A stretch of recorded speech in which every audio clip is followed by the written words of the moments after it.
पवित्र सप्ताह के प्रथम दिन है और संध्या बेला में हम परमेश्वर की आराधना के लिए इकट्ठे हुए हैं। प्रभु के प्रति हम कृतज्ञ हैं कि उसकी कृपा से हम अपने परिवार में हम एक साथ घर में सुरक्षित हैं। हम उन भाई बहनों के लिए दुखित हैं जो अब तक घर नहीं पहुंच पाए और कहीं कहीं फंस गए हैं। प्रभु उनको भी सुरक्षित रखे। हम अपने प्रार्थना के समय में कृपया अपना गीत संग्रह और बाइबल भी साथ रखें और सोमवार, मंगलवार और बुधवार तीनों दिन हम आराधना के समय में उपदेश के बाद क्रूस की कथा का गान करते हैं, उसको भी साथ साथ गा सकेंगे। और इस समय से हम यही बताना चाहेंगे कि बृहस्पतिवार को तो विशेष आराधना होगी प्रभु भोज की, लेकिन प्रभु भोज का अनुष्ठान नहीं होगा, परंतु आप अपने अपने घर पर अपना भोजन तैयार रखेंगे और तब उस भोजन पर हम उस भोजन को सामने रखकर हम आराधना करेंगे और अंत में संध्याकालीन का अपना भोजन, रात्रि का भोजन तब आरंभ करेंगे। आइए हम प्रार्थना करें। हे प्रभु हमारे स्वर्गीय पिता, तू महान प्रतापी, करुणामय और सर्वशक्तिमान ईश्वर है। हमारे पापों को क्षमा करके हमारी आराधना में अपने पवित्र आत्मा की अगुवाई दे कि हम योग्य रीति से ध्यान पूर्वक तेरी उपासना कर सकें। हम उन भाई बहनों को तेरे सामने स्मरण करते हैं जो आज तक अपने घर नहीं पहुंच पाए हैं। हे दयालु प्रभु, उनका सहायक हो, हमारे प्रभु यीशु ख्रिस्ट के द्वारा, आमीन। हे प्रभु, हम तुझे सराहते हैं, हम तुझे प्रभु करके मानते हैं। तो सनातन का पिता परमेश्वर है। हम इस समय तेरी आराधना में शरीक हो रहे हैं। प्रभु आशीष दे, अपने पवित्र आत्मा की प्रेरणा और अगुवाई दे ताकि हम योग्य रीति से तुझ पर मनन करें, तेरे स्तुति गान गाएं, तेरा वचन सुने और अपने जीवन में आत्मिक लाभ प्राप्त करें, हमारे प्रभु यीशु ख्रिस्ट के द्वारा, आमीन। हम गीत गाएंगे 82, धन्य प्रभु यीशु।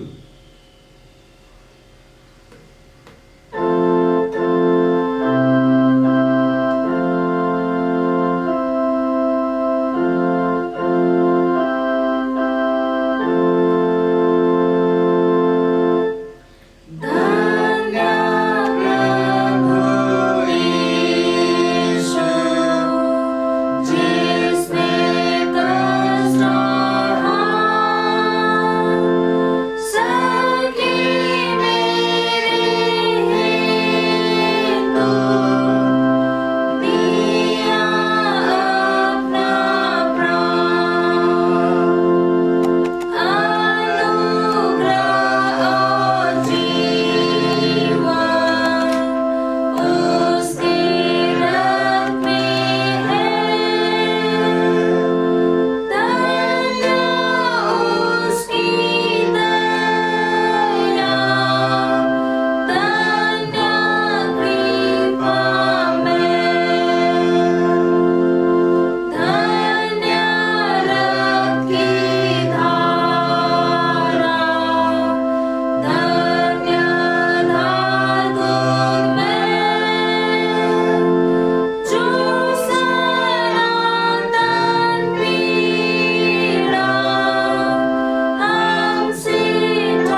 काल की कालीन आराधना का उपयोग कर रहे हैं।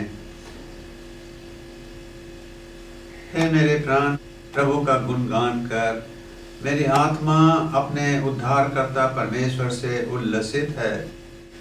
उसने अपनी दासी की दीनता पर कृपा दृष्टि की है। अब से सब पीढ़ी के लोग मुझे धन्य कहेंगे, क्योंकि सर्वशक्तिमान ने मेरे लिए महान कार्य किए हैं। पवित्र है उसका नाम। वह अपने भक्तों पर पीढ़ी से पीढ़ी तक करुणा करता है। उसने अपना बाहुबल प्रकट किया है और उन अहंकारियों को जो मन में अपने को कुछ समझते वे तितर बितर कर डाला है। उसने शक्तिशालियों को सिंहासनों से उतार दिया और दीनों को महान किया है। उसने भूखे लोगों को अच्छी वस्तुओं से तृप्त किया है और धनवानों को खाली हाथ लौटा दिया। उसने अपनी करुणा का स्मरण कर अपने दास इस्राएल को संभाला है, जैसा उसने हमारे पूर्वजों अब्राहम और उसके संतान से कहा था। पिता की और पुत्र की और पवित्र आत्मा की महिमा हुए, जैसे आदि में थी अब है सदा जुग रहेगी। आमीन। हे परमेश्वर, हमारी सहायता करने के लिए आ। हे प्रभु, हमें बचाने के लिए शीघ्रता कर। हे सर्वशक्तिमान प्रभु परमेश्वर, तू पवित्र पवित्र पवित्र है। स्वर्ग और पृथ्वी तेरे ऐश्वर्य से परिपूर्ण है। परम धाम में तेरी महिमा हो। परमेश्वर पिता हमारे सृष्टिकर्ता की महिमा हो। उसके पुत्र हमारे मुक्तिदाता की महिमा हो। उसके आत्मा हमारे पवित्र करने वाले की महिमा हो, जैसे आदि में थी अब है और सदा जुगान जुग होती रहे। आमीन। आइए हम अपने पापों को स्मरण करके प्रभु के सामने मान लेंगे। हे अत्यंत दयालु परमेश्वर, हम मान लेते हैं कि हमने मन वचन और कर्म से तेरे विरुद्ध पाप किया है। हमने अपने संपूर्ण मन से तुझसे प्रेम नहीं रखा। हमने अपने पड़ोसी से अपने समान प्रेम नहीं किया। हे दयावान परमेश्वर, हम प्रार्थना करते हैं कि अतीत में किए गए हमारे पापों को क्षमा कर, वर्तमान में हमारे आचरण में सुधार कर, भविष्य में जैसे हमें होना चाहिए हमें बना, ताकि हम तेरी इच्छा को मानें और तेरे मार्ग में आनंद से चलें, हमारे प्रभु यीशु ख्रीस्ट के द्वारा। आमीन। हम प्रभु की प्रार्थना एक साथ बोलेंगे। हे हमारे पिता, तुझे स्वर्ग में है, तेरा नाम पवित्र माना जाए, तेरा राज आए, तेरी इच्छा जैसे स्वर्ग में पूर्ण होती है वैसे पृथ्वी पर भी हो। हमारे दिन भर की रोटी आज हमें दे। हमारे अपराधों को क्षमा कर, जैसे हमने अपने अपराधियों को क्षमा किया है। हमें परीक्षा में न डाल, परंतु बुराई से बचा, क्योंकि राज्य, पराक्रम और महिमा अब सर्वदा तेरी है। आमीन। आइए हम पुराने नियम से पाठ सुनेंगे। पुराने नियम का पाठ योना नबी की किताब उसके दूसरे अध्याय में पाया जाएगा। योना नबी की किताब।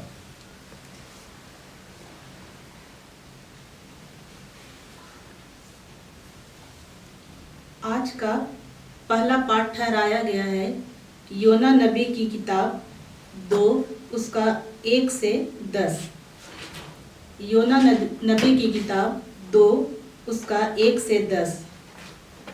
तब योना ने उसके पेट में से अपने परमेश्वर यहोवा से प्रार्थना करके कहा, मैंने संकट में पड़े हुए यहोवा की दुहाई दी और उसने मेरी सुन ली है। अधोलोक के उदर में से मैं चिल्ला उठा और तूने मेरी सुन ली। तूने मुझे गहरे सागर में समुद्र की थाह तक डाल दिया और मैं धाराओं के बीच में पड़ा था। तेरी भड़काई हुई सब तरंगे और लहरें मेरे ऊपर से बह गई। तब मैंने कहा, मैं तेरे सामने से निकाल दिया गया हूँ।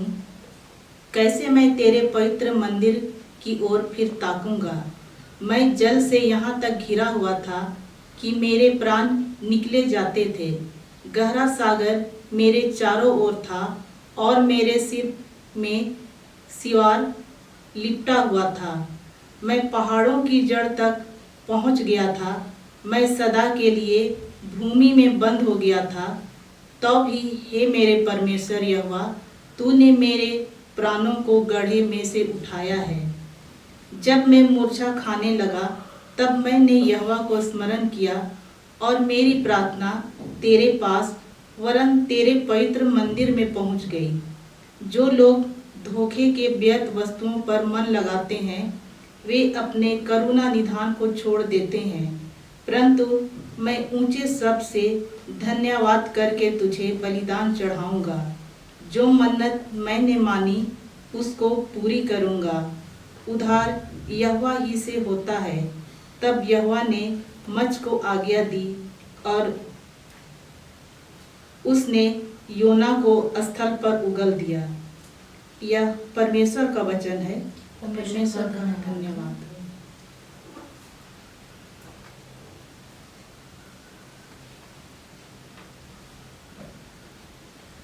अब हम दूसरा पाठ सुनेंगे जो यूहन्ना रचित सुसमाचार उसके 14वें अध्याय में लिखा है।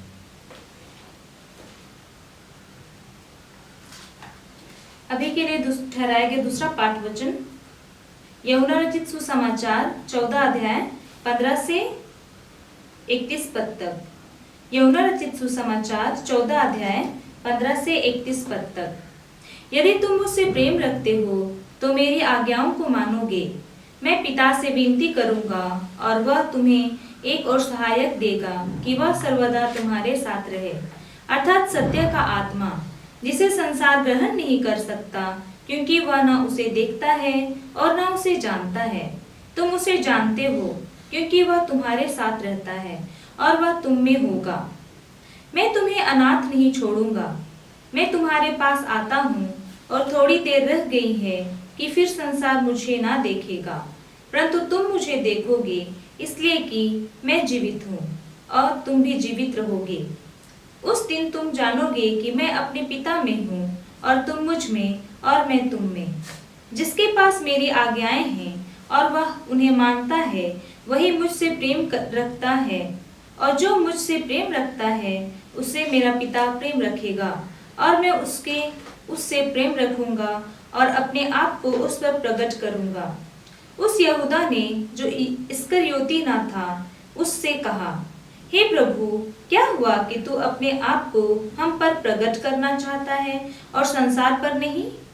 यीशु ने उसको उत्तर दिया, यदि कोई मुझसे प्रेम रखेगा तो वह मेरे वचन को मानेगा और मेरा पिता उससे प्रेम रखेगा और हम उसके पास आएंगे और उसके साथ वास करेंगे।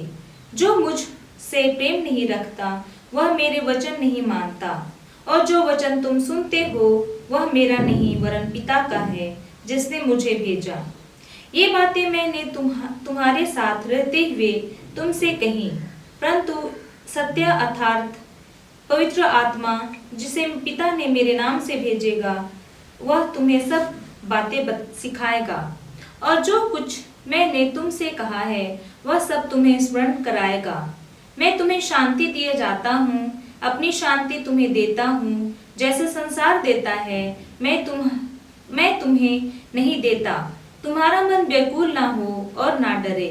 तुमने सुना कि मैंने तुमसे कहा, मैं जाता हूँ और तुम्हारे पास फिर आऊँगा। यदि तुम मुझसे प्रेम रखते तो इस बात से आनंदित होते कि मैं पिता के पास जाता हूँ, क्योंकि पिता मुझसे बड़ा है। और मैंने अब इसके होने से पहले तुमसे कह दिया है कि जब वह हो जाए तो तुम विश्वास करो। मैं अब तुम्हारे साथ और बहुत बातें ना करूँगा, क्योंकि इस संसार का सरदार आता है, मुझ पर उसका कोई अधिकार नहीं, परंतु यह इसलिए होता है कि संसार जाने कि मैं पिता से प्रेम रखता हूँ, और जैसे पिता ने मुझे आज्ञा दी मैं वैसे ही करता हूँ। उठो, यहाँ से चले। यहाँ तक क्या परमेश्वर का पवित्र वचन है। परमेश्वर का धन्यवाद हो। परमेश्वर का धन्यवाद हो कि उनके बड़े अनुग्रह से वर्ष 2020 के महत्वपूर्ण पवित्र सप्ताह में हम प्रवेश कर गए हैं। कल खजूर पर्व था और इसी के साथ यह पवित्र सप्ताह आरंभ हो गया है। उसी पवित्र सप्ताह का आज प्रथम दिन सोमवार है। सोमवार से शुक्रवार तक विशेष ध्यान मनन चिंतन के लिए धर्मशास्त्र से अलग अलग विषय दिए हैं। आज का हमारा चिंतन का विषय है लूका रचित सुसमाचार, उसका 19 अध्याय 41 से 48 पद तक, जिसका शीर्षक है यीशु मसीह का यरूशलेम के लिए विलाप। जब यरूशलेम में विजयी प्रवेश का आनंद मना रहे थे, खुशियां मना रहे थे, इस समय यीशु मसीह रो रहे थे। यह दूसरी बार था कि यीशु मसीह खुलेआम रो रहे थे। पहली बार जब उसका प्रिय मित्र लाजरुस की मृत्यु में वे चुपचाप रो रहे थे, किंतु इस समय वे विलाप कर रहे हैं मानो किसी की मृत्यु हो गई है। इसी प्रकार नबी यिर्मयाह शहर के विनाश को देकर विलाप करता है। योना नबी अपने शहर को देखता है कि उसका नाश होने वाला है। ठीक इसी प्रकार यीशु भी यरूशलेम को देखकर रोते हैं, विलाप करते हैं, क्योंकि इसका नाश होने वाला था। यीशु के विलाप के निम्नलिखित कारण: नंबर 1, ही लुक्ड बैक। उसने बीते दिनों को देखा कि किस प्रकार लोग उनके आगमन के महत्व और अवसर को त्यागा, नकारा, जिससे वे अवसर से चूक गए, जिसका परिणाम नाश के रूप में यीशु देख रहे हैं। शैतान हमेशा इसी ताक में रहता है कि हम परमेश्वर के अच्छे अवसरों से चूकें। प्रार्थना करने से, चर्च जाने से, दान देने से, लोगों की सुधि लेने से, उनकी मदद करने से हम चूकें। प्रिय भाइयों बहनों, यह समय है अवसर को पहचानने का, समय की मूल्यता को जानने का। इस महा विपत्ति और संकट के समय आवश्यकताग्रस्त लोगों की मदद के लिए, उनकी सुधि लेने के लिए सामने आए। Number 2, he looked with in. उसने लोगों के अंदर देखा, लोगों के हृदय के आत्मिक अंधेपन को और अज्ञानता को देखा। लोग उन्हें जाने होते, पहचाने होते, परमेश्वर ने उन्हें आज्ञा दी थी और अग्रदूत के रूप में मन की तैयारी के लिए एक संदेशवाहक भेजा, जिसका संदेश स्पष्ट था: मन फिराओ, परमेश्वर का राज्य निकट है, मेरे बाद आने वाला मुझसे महान और शक्तिशाली है। परमेश्वर ने नीनवे जैसे बड़े नगर को बचा लिया, क्योंकि वहां के लोगों ने पश्चाताप किया, किंतु सदोम को नहीं बचाया। उसने इब्राहिम से प्रतिज्ञा की थी कि यदि वहां 10 लोग भी मिले तो उसे नाश नहीं करेगा,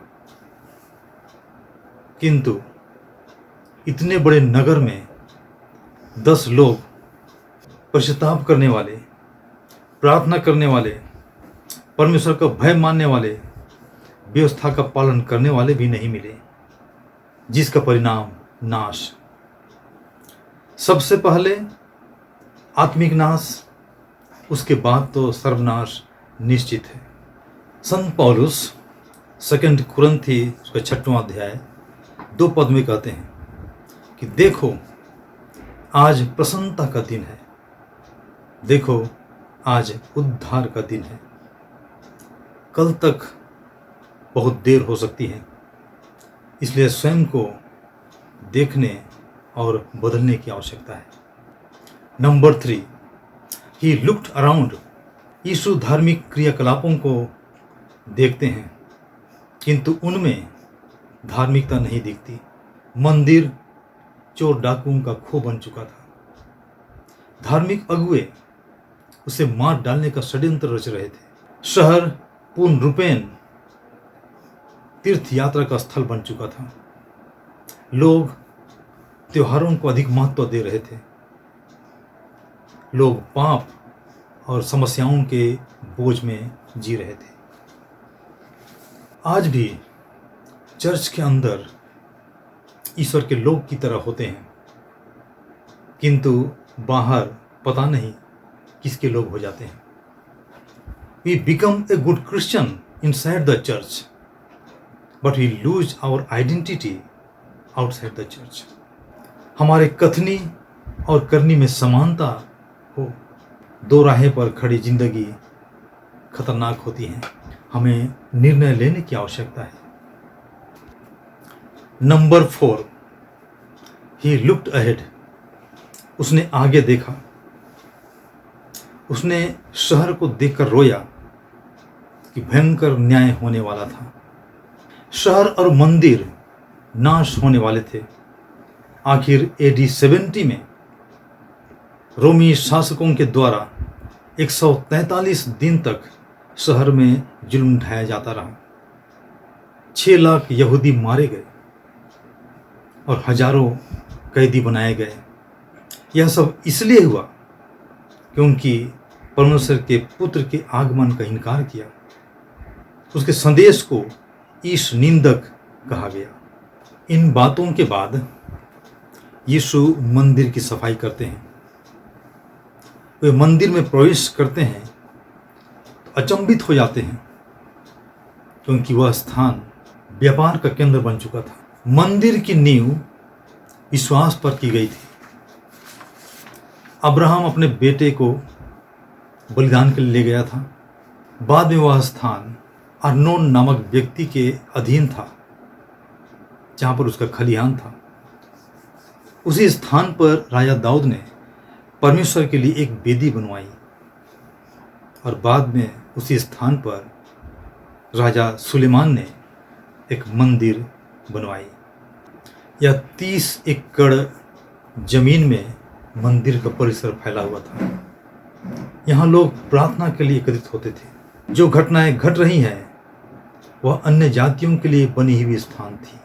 जो लोग बाहर से आते थे वह जगह थी गवाही का। जहाँ अन्य लोगों के लिए गवाही होनी चाहिए, उस स्थान को शैतान ने दूषित कर दिया था, अपवित्र कर दिया था।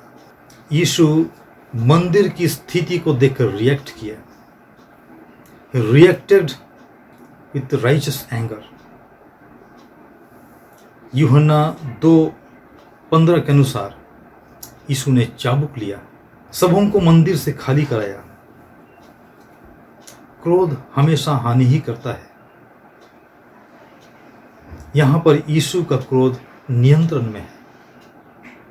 उन्होंने कबूतरों को पकड़कर उड़ाया नहीं, वरना उनका नुकसान हो जाता। पैसों को फेंका नहीं, सिर्फ टेबल उलट दिया ताकि लोग लेकर चले जाए। This is a righteous anger.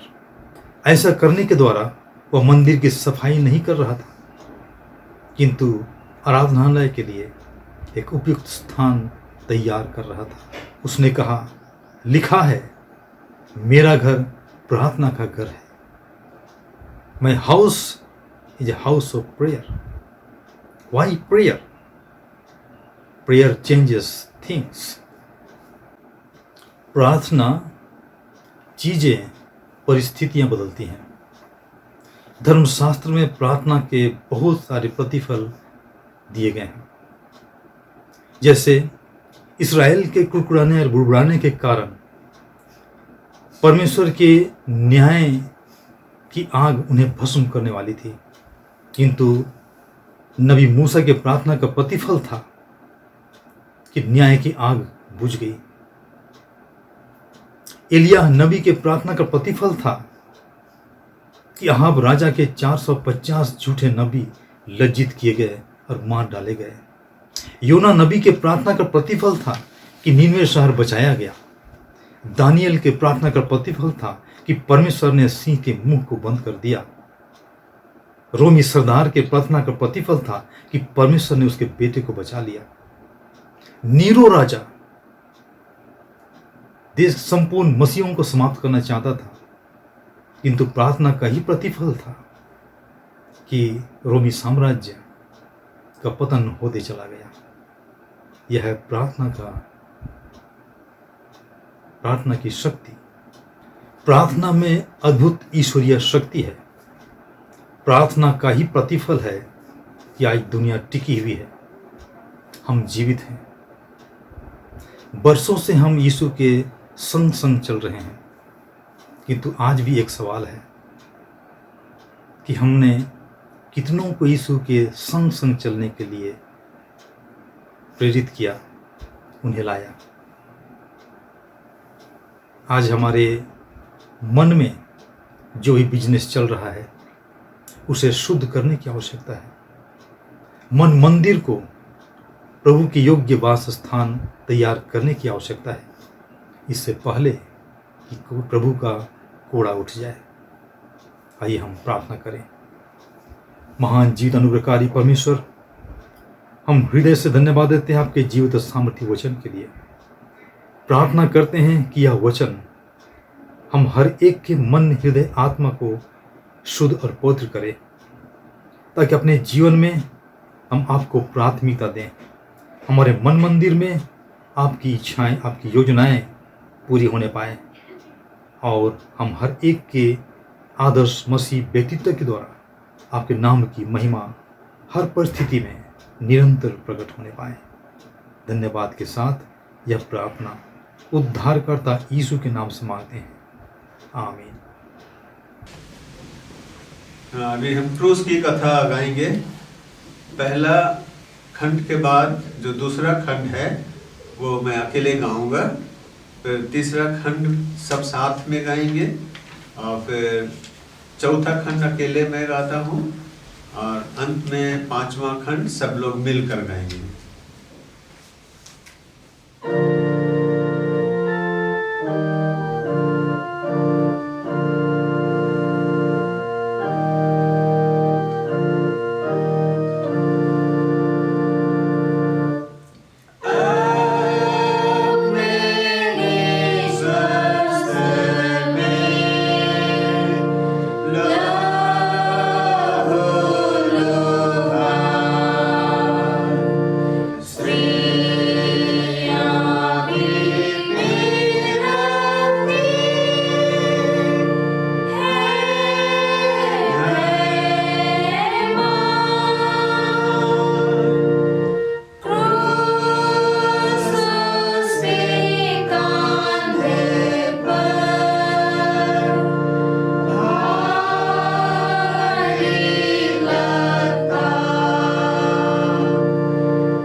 तुझको छोड़ मत दे,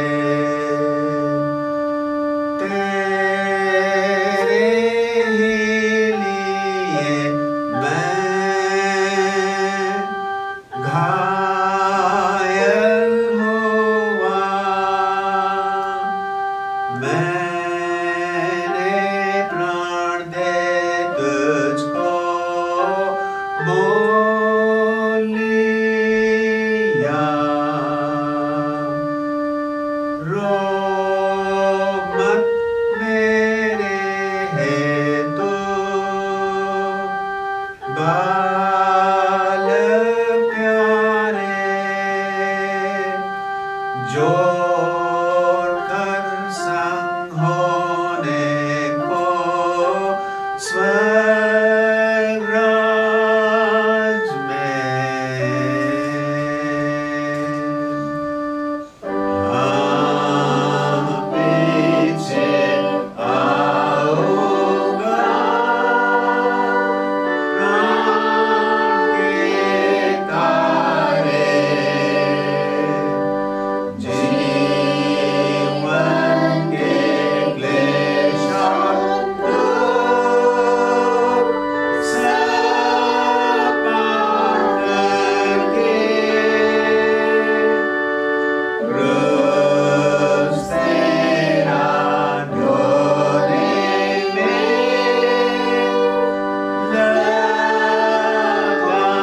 लगाऊंगा। भारी न लगेगा तेरे साथ, प्रभु जो तुम मुझे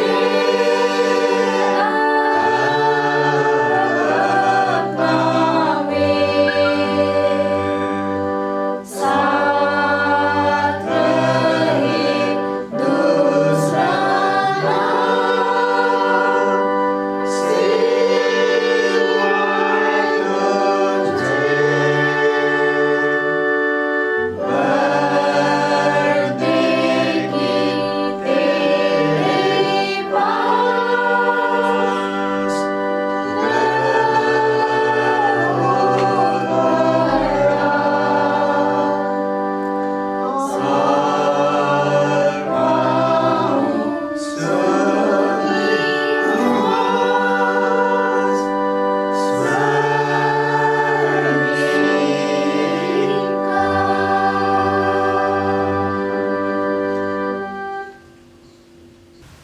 सर्वशक्तिमान ईश्वर पिता, धन्यवाद देते हैं तुझे।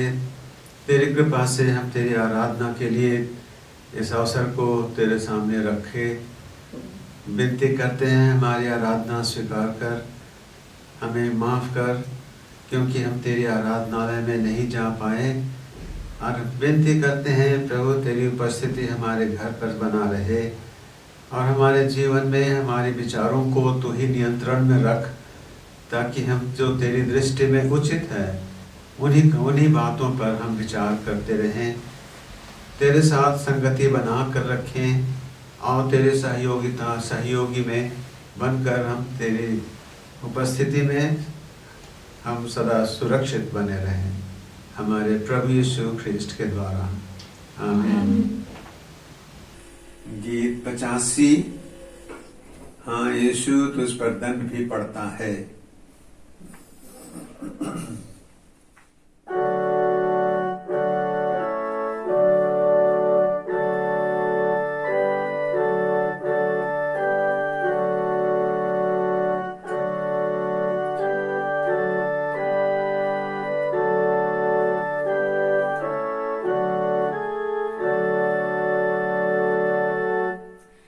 I should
ईश्वर के अनुग्रह और रक्षा में सौंपते हैं।